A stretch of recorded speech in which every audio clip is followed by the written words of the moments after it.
I'm a drummer. I got into what I do by playing drums. Eventually you get to a point where you have to ask yourself, all right, well, I enjoy playing drums, but how do I make money? In the creative world, that's a question that people are often trying to ask themselves. And for me, I saw the live events industry as just this area where pay your bills doing it, you can provide a wonderful service for people, and it's a skill set that was just natural. I didn't have to force it. Welcome to People at Pyramid, a weekly podcast that introduces you to your fellow Pyramid Club members. My name is Vince Quinn, the Content Studio Director, and I'm here to showcase the stories of your fellow members, explore the ways that they can help you and your network, and make it easy for you to connect. With that, let's meet our next member. Hey members, John Ardito here, also known around the Pyramid Club as Sugar Bomb. I'm the chief party maker of Sugar Bomb Entertainment, and excited to be here talking with my friends today. Yeah, and Mr. Sugar Bomb. So for the people who have not met you, give us a little background on what Sugar Bomb is. So Sugar Bomb was a catchy word that I saw in a TikTok, and I said to myself immediately, that needs to be the name of a band. So we book bands. I was thinking to myself at one point I was going to have a band called Sugar Bomb. Came to rebranding my company coming out of the pandemic, needed to breathe some fresh life into it.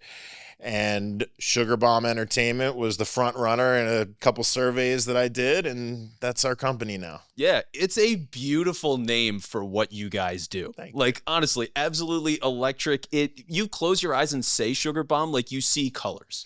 I wanted people to think dance party because that's what we're primarily booked to do. We work all different types of events, but most often people are booking us to do a dance party.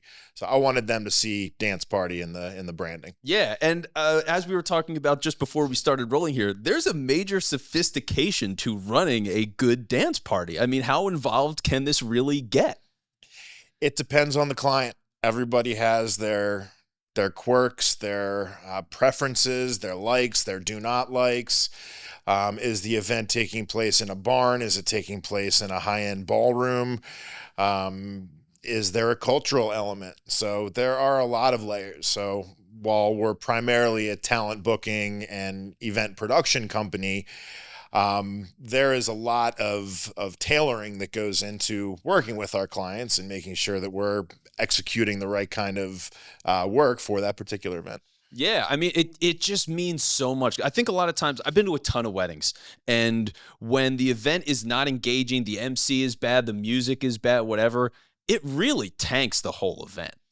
It does. You know, people often say to us the most important part of a wedding is the DJ or is the music, weddings being about 90% of our business.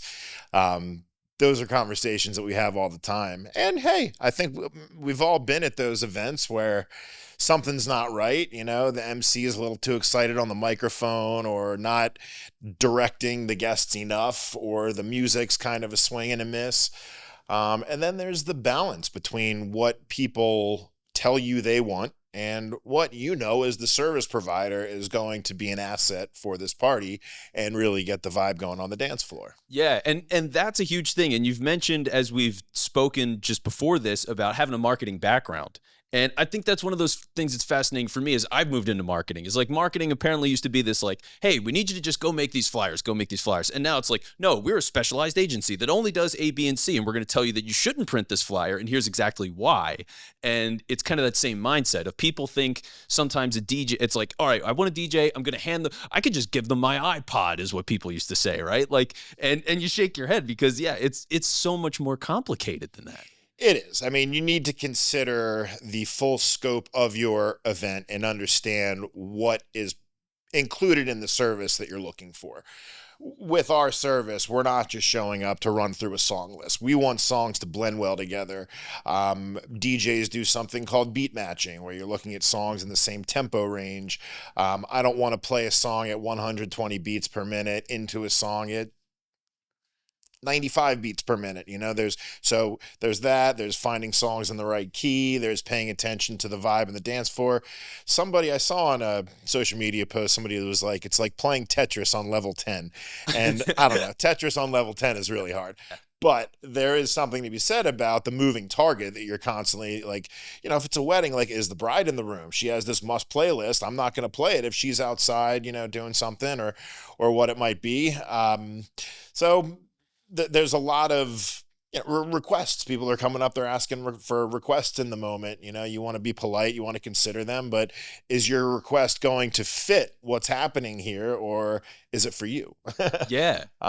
Is there a formality coming up? Is there something? There's a lot of moving targets. So Yeah, I mean, it's a lot to manage, and these are such big events. I mean, the stakes of a wedding, right? Like you think about the client and their perspective. It's their wedding day. yeah, Like it's a really intense thing, and like to understand that. I mean, what is the range of things that you are doing then on behalf of Sugar Bomb as you're like putting all of these events together? What do you personally do in that process? yeah, great question. So I started. I'm a drummer. I got into what I do by playing drums. Eventually, you get to a point where you have to ask yourself, all right, well, I enjoy playing drums, but how do I make money? So, in the creative world, that's a question that people are often trying to ask themselves. And for me, I saw the live events industry as just this area where you can pay your bills doing it. You can provide a wonderful service for people. And it's a skill set that was just natural. I didn't have to force it. So I was playing drums in wedding bands, started booking different wedding bands, string ensembles, jazz groups, all different types of entertainment, really, primarily musical entertainment. Every now and then we'll book like a comedian or a kid's entertainer or something like that. And then along the way, I started DJing myself, and I would say it's still like a very good blend of entertainment bookings that we do. But DJs are what most people book when they come to us. That's just kind of what our name is out there in the Philadelphia market. People know us as a DJ company, and then a company that will also book all different types of other musical entertainment. Yeah, I mean, and I can get how that reputation, especially again, Sugar Bomb. I hear Sugar Bomb, I'm thinking DJ, like it's a rager. Dance But party. yeah, but with all of that, then, because that's a ton to do, and it's a really smart evolution on your part to make that kind of progress. Where going from working in a band to scheduling the bands, right? Like that leap Sure. to management is brilliant. So good for you. It's an agency. So we view ourselves similar to how a real estate agent would work with an end client. We want to help our clients find the entertainment package that's going to work right for them. We've been talking about weddings, but we do all different types of events. If it's a corporate event, there might be a little bit more to the scope in addition to booking your music and having a speaker set up. There might be other activations or lighting or other elements to it. So the scope changes a lot with a corporate event. We're almost more, that's where my marketing background was helpful. I'm almost more of an account manager at that point. So it's an agency setup, and we're constantly adapting to different clients, different scopes, different event logistics. Yeah, and when you're doing that, I mean, the fascinating thing about events is it is nights, it is weekends, like it could be any time of day. So how do you manage work-life balance in that kind of role? Well, I picked a career that works well with my work-life balance. I'm 41. I think when I was a little bit younger, sacrificing my nights and weekends was a little bit harder. I don't have kids, so I'm able to do these things on nights and weekends a little more freely than I think a lot of people are. So for me, starting a company really didn't come from having this well thought out plan. It came from a place of wanting to make sure I could have a work life balance that was going to work with the kind of person I want to be, the kind of life I want to live. So that became a big focus for me, putting these pieces together, scheduling myself, hiring other people. It all played into what's the schedule that I want for my day. When do I want to wake up? When do I want to go to bed? When do I want to go on vacation? Can I go on vacation? Is there a busy time of year? Is there a less busy time of year? And all the pieces kind of just fell into place, keeping that front and center. I wasn't somebody that was great at being able to just show up and do the 9 to 5 thing in an office all day long. I need my schedule. I need my time more than anything. It's my time. The money's okay, but the time is what's really important. Yeah, no, it's everything. I mean, because for me, when I was younger and I got started in radio, like I put my whole life into it. I slept there all the time. I just like had a sleeping bag in my car and slept on the couch half the night. Like it was crazy. But Did you really? Wow. I swear to God, yeah, I just slept there all the time because I would work all these crazy shifts, and then it was nights and overnights, but I also worked mornings. So sometimes I would finish a show at 6 a.m. and other times I would come into work at 4 a.m. for a show that started at 6 a.m. And it would be in the same week. That's the amazing thing about media. I watch, morning TV shows all the time. I listen to morning radio. Yeah. And the idea that somebody's getting there at like 3 in the morning or 4 in the morning to start their day. Yeah. If the insomnia is right, I'm just falling to sleep at that time. Yeah, and I dealt with a lot of those. Those are a lot of my listeners and callers when I was doing overnights, Man. So it's funny how that all worked. But yeah, it's like talking about that evolution, because the nice thing about it is such a profound sense of self-awareness, right? Like, this is how I am. This is how I like to operate. How can I build my world and my life around these things through a business? Like, it's taken us a long time to figure that out for our side, for me and Taylor, who's always behind the scenes on these shows, by the way. Hi, Taylor.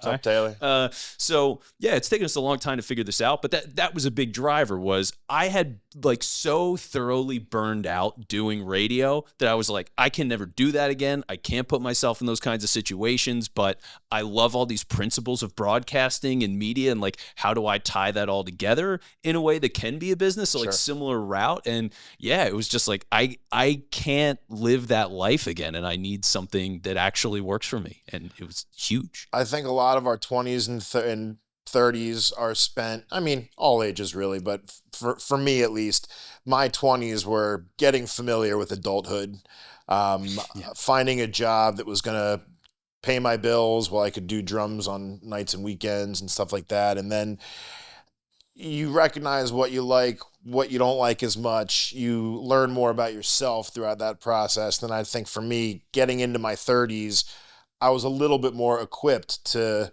make decisions with those guiding principles. And now in my 40s, I'm stubborn with it. I'm unforgiving with it. It's like I'm a little set in my ways with it, and I don't think I could easily make a big change that was gonna drastically change that. Yeah, hey, good for you. It means it's working, right? It's working right now, and unless there's a global pandemic that tells us we can't gather, it's a good industry to be in. Yeah, for sure. So let's talk a little bit about the free time then, right? When you have this work-life balance, what do you like to do in your free time? So my last name's Ardito. I've developed a nickname, Chef Boy Ardito, because I like to cook.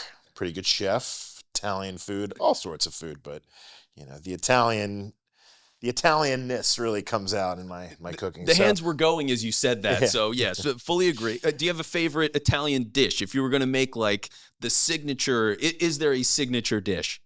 If I had to choose, I'd say lasagna. Oh, okay. My grandmother had an amazing lasagna recipe.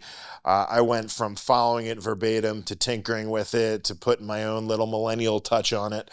But all sorts of things. I'll see Instagram videos and like save it, and then I'll go make that. So over the weekend, I made pork dumplings like from scratch, like rolled out the dough and the whole thing.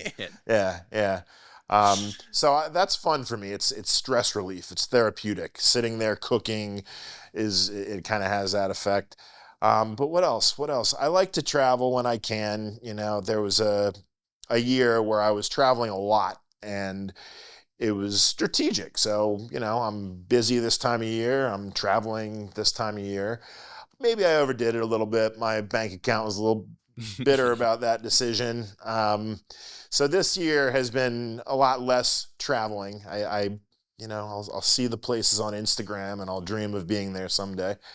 But yeah, those are two big items to me. I'm also a weird finance hobbyist, if that is finance something. Hobbyist. I don't think I've quite heard that. Yeah. What do you mean by finance hobbyist? So maybe it's like somewhere in between a hobby and profession. I Okay. trade stocks, and it's not something I was formally trained in. It's something I learned how to do along the way.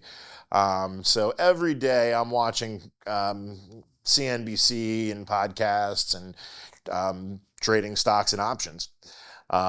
So it's becoming a part-time job, I guess, at this Yeah. point, but I still see it as more of a hobby from the standpoint of I spend a lot of time watching YouTube videos and like reading articles, and it's not going to become like a main job for me, but a little bit of residual income isn't bad. Yeah. I will admit that literally 2 days ago, I had the thought in my head. I was like, maybe I should start getting into stocks a little more aggressively. Like maybe Well, I touched on it a little bit, but during the pandemic, that wiped us out. My industry was wiped out. So I think the great entrepreneurs of our past would tell you can respond to situations like that by collapsing, or you can address it, learn from it, and do what you can to better yourself. So that was a moment, like in the dark depths of that time, I recognized I need to prevent this from happening again. So I put a lot of effort and energy towards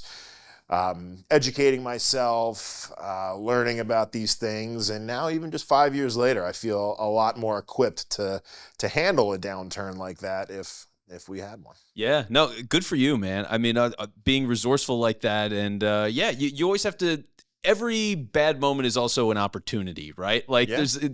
there's a more artful phrase to that, but you get what I'm saying. Sure, So 100%. I mean, you could crumble and, feel bad for yourself. And sometimes, okay, you're allowed to do that. I do that too. We all do that. But yeah, whenever you can learn, I love Jalen Hurts. I got my Eagles there you stuff go, on. go Birds. But, he one thing that he's said that his stoic mentality, like I could pick a million one-liners from him, but one thing he says is, you either win or you learn. And I love that. Like, so simple, so obvious, but like we sort of need to understand it that way. You can feel like a loser. You can lose if you let yourself lose, or you can just recognize. Somebody else here says, fail forward. Yeah. Fail forward. If it's gonna come to being on the losing side of something, learn from it. Yeah. Fail forward. Well, we've learned a lot about you, so thank you for taking the time today to join us for this. And for people who want to connect with you, what's the best way for members to reach out? Members specifically? Yeah, or anybody that happens to listen to this. Generally, it'll be members, but anybody who happens to hear this show, what's the best way to get in touch? Come find me at the club. Say, hey, John. Hey, Sugar Bomb. They all call me Sugar Bomb here. LinkedIn. Follow me on LinkedIn. John Ardito is my name. Sugar Bomb Entertainment is my company. You can follow us on any of the social media platforms. That's the best way. And we'll put it in the show notes. So, John, thanks so much for being here. You got it.